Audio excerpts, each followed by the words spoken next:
questions that we're going to be posting to Mr. Amit Ramani, who's the CMD of Office Space Solutions, joining us. Hi, Amit, morning. Great to be having you on the channel. Firstly, let's touch on your debt profile.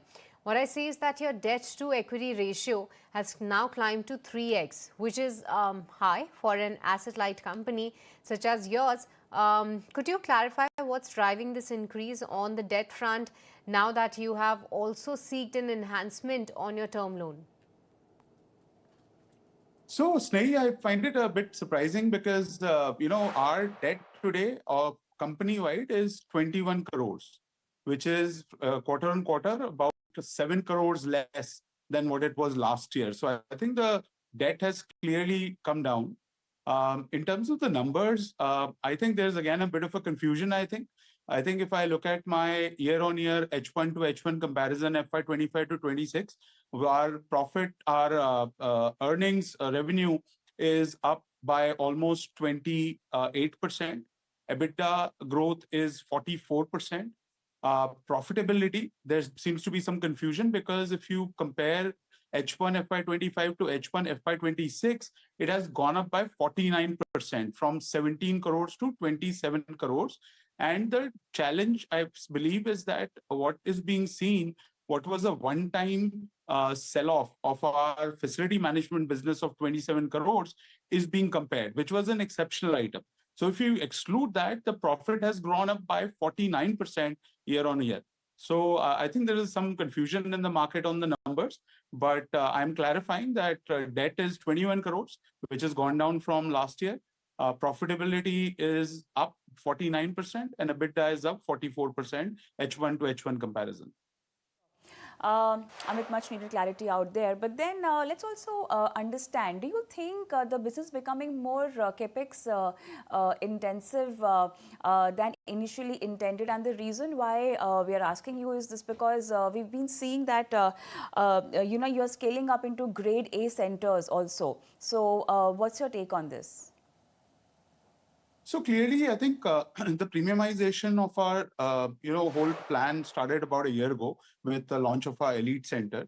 Today, if you look at our total portfolio, about 26 centers, 21 are Gold centers and 5 are Elite centers. So it's clearly moving in that direction. 70% of our assets that we are adding has been in grade A plus, overall 100% in grade A assets. So clearly premiumization is happening.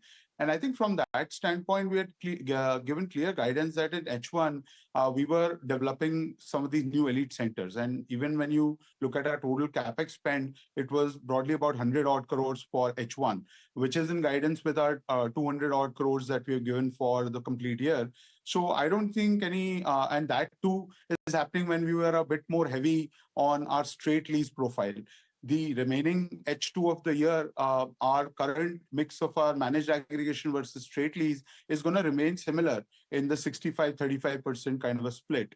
So I think from that standpoint, I don't see any changes in terms of the guidance that we have given and where it's headed in terms of for the full year.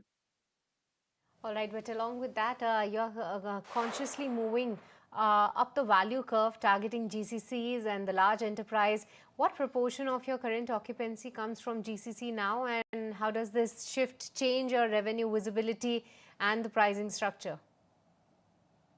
So from our standpoint, I think currently out of our 5 Elite centers, 10 odd GCCs sit in those locations. We added about 5,000 seats that were for Fortune 100 companies, one of our large, ITeS company that is already present in 5 locations, expanded in 2 new tier 2 locations. So I think clearly our expansion continues. GCC as a percentage mix is a bit misleading because what's really a GCC sometimes becomes the question. And I think from that standpoint, we would say at least 50% of our portfolio is geared towards delivering towards the GCC customers or GCC type profile customers in India. All right. You've also announced the sale of the design and build vertical. What prompted this move, and what is the cash receivable you are eyeing on this? It is not a sale, let me clarify. It is a business transfer that we are doing into a 100% old subsidiary. So there is no change as it comes to in terms of there is no going to be any cash exchange per se because it's not a sale, it's a 100% subsidization of our design and build business. This is being done for us to be able to give a complete focus to that business in terms of growth, in terms of management bandwidth, in terms of new strategic partnerships, investments, both in inorganic and organic growth happening in that vertical.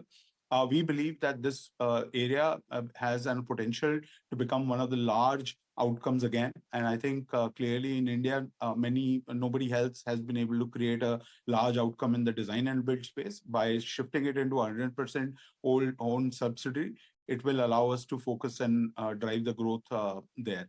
So from a standpoint, from a shareholder standpoint, there is no impact. Everything that gets mimicked in the office entity gets mimicked in the 100% subsidiary as well. All right, Amit, with this, we let you go. So good having you on the channel today. Thank you so much for your time.